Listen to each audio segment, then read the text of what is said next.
रवि 28 साल का युवक हाल ही में शहर लौटा था। 8 साल पहले उसने एक घटना के बाद अपना गांव छोड़ दिया था। वो कमरा, वही कमरा जिसने उसे हर रात जगाया, अब उसे वहीं लौटना था। रवि की मां अब इस दुनिया में नहीं थी। उनकी आखिरी इच्छा थी कि बेटा, वो कमरा एक बार देख लेना, उसे बंद मत छोड़ना। गांव पहुंचते ही रवि को एक सन्नाटा महसूस हुआ। लोग पहले जैसे उसे नहीं देख रहे थे। उनकी आंखों में या तो दया थी या डर। रवि सीधे घर गया। दरवाजा वहीं था, लकड़ी पुरानी हो चुकी थी, लेकिन अंदर की हवा अब भी वैसी ही थी, ठंडी और भारी। दीवार पर लगी मां की तस्वीर, उनकी मुस्कान अब उसे कमजोर बना रही थी। रवि ने तस्वीर को छूते हुए कहा, मां, मैं आया हूं। लेकिन तभी पीछे से किसी ने फुसफुसाया, इतनी देर क्यों लगा दी? रवि ने पलट कर देखा, लेकिन वहां कोई नहीं था, पर आवाज कान के बहुत पास से आई थी। उसने खुद को संभाला, नहीं, ये मेरा वहम है। रात हुई, पूरा गांव सो गया, पर रवि जाग रहा था।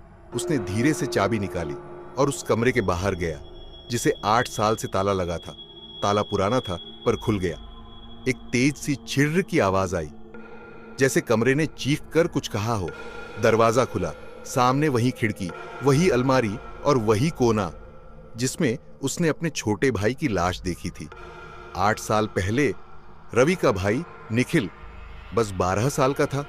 उसे अक्सर उस कमरे में एक दादी दिखाई देती थी, जो कहती थी, तू मेरी बात मानेगा तो तुझे अपनी मां से मिलवा दूंगी। एक दिन निखिल ने दरवाजा अंदर से बंद कर लिया और अगली सुबह वो कोने में मृत मिला। चेहरे पर मुस्कान थी, आंखें खुली थीं।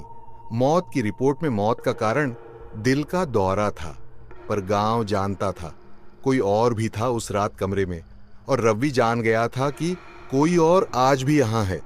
रवि कमरे में गया।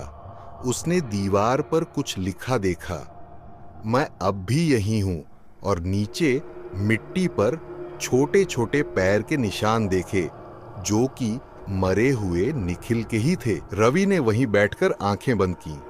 फिर एक सवाल पूछा, क्या तू अब भी मुझसे बात करना चाहता है? खिड़की अपने आप खुल गई।